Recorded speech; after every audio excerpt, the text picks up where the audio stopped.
Sir 4 హాస్పిటళ్ళు 4000 పడకలు. ఈ 4000లో కూడా నేను పోయి చూసి వచ్చిన.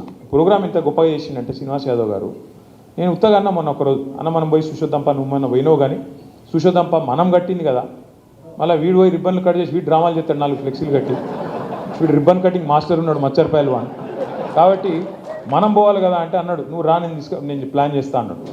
నాకు నేను నిజంగా చెప్తున్నా, ఆడికి వస్తే నేనే మంత్రిని నేనే ఇనాగరేషన్కి వచ్చినట్టుంది. ఆడగాడు మొత్తం హంగామా చూస్తే వాళ్ళు ప్రెస్ వాళ్ళు పోలీసు వాళ్ళు వాళ్ళు పరిశాన్, అరే ఇదేంది పైకి ఇంతమంది అని.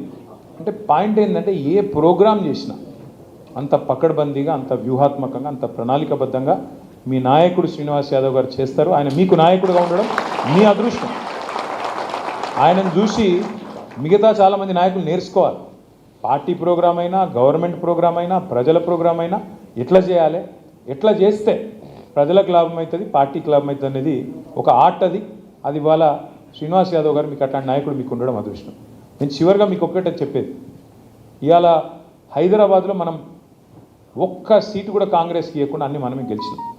మీ దయ, మీ అదృష్టంతోనే గెలిచినాం. మీ దయతో, మీ పకడ్బందీ ప్రణాళికతో మీరు గుండెల్లో పెట్టుకొని గులాబీ జెండాను మోస్తే, మీరు కొట్లాడితే 2023లో రాష్ట్రంలో వేరే చోట ఎట్లున్నా హైదరాబాద్లో మాత్రం ఒక్క సీటు కూడా అటు ఇటు కాకుండా హైదరాబాద్ మాత్రం మనమే గెలిచినాం. అది కూడా ఏం మెజారిటీలు ఒకసారి యాడ్ చేసుకోండి. రాష్ట్రం అంతా ఒక తిరుగుండే. కుత్బుల్లాపూర్లో 85,000, కూకట్పల్లిలో 72,000, ఉప్పల్లో మల్కాజ్గిరిలో 50,000, ఇక్కడ 40,000, సికింద్రాబాద్లో 40,000. ఇక్కడ ఓట్లు తక్కువ ఉంటాయి మన కాడ, లేకపోతే మనకు కూడా 1,00,000 వస్తుండే సనత్నగర్లో. మన దగ్గర ఉండే ఓట్లే తక్కువ, 2,50,000, 2,20,000. అదే కుత్బుల్లాపూర్లో 8 లక్షల ఓట్లు. అంటే ఎందుకు చెప్తున్నా అంటే హైదరాబాద్ ప్రజలు మాత్రం మనని గుండెల్లో పెట్టుకొని చూసుకున్నారు. ఖచ్చితంగా మళ్ళీ కేసీఆర్ ఉంటేనే మళ్ళీ ప్రభుత్వం మళ్ళీ హైదరాబాద్ ముందుకు పోతుందని ఆలోచన చేశాం. ఎందుకు? మనం పని చేసినాం కాబట్టి. ఎక్కడ కూడా మనం పిచ్చి పనులు చేయలేదు, పని చేసినాం. మనము ఇల్లు కట్టినాం, ఈయన లెక్క ఇల్లు గులగొట్టే పని చేయలేదు. ఈయన ఏం చేస్తున్నాడు? శనివారం వచ్చిందంటే చాలు హైడ్రా పేరు మీద హైడ్రామా అని ఆడవాడతాడు, ఇల్లు గులగొడతాడు. అరే గరీబోళ్ళు తెలుసో తెలియకుండా కట్టుకున్నారు.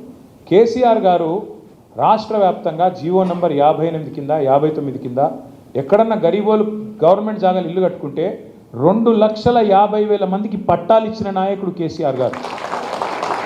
గవర్నమెంట్ అంటే ఏంటి? గవర్నమెంట్ జాగా అంటే ఏంటి? ప్రజలదే కదా. మరి గరీబోనికి ఇల్లు ఇవ్వకపోతే నువ్వెందుకు గవర్నమెంట్? మరి ఆయన కట్టుకున్నాడు, కట్టుకుంటే నీకేం పోయింది? నీళ్ళ సౌలతి, కరెంట్ సౌలతి, రోడ్లు వేయు, మోరీలు కట్టు, ఆ జాగా రెగ్యులరైజ్ చేయి. అట్లా మనం 2,50,000 మందికి పట్టాలు ఇచ్చినాం.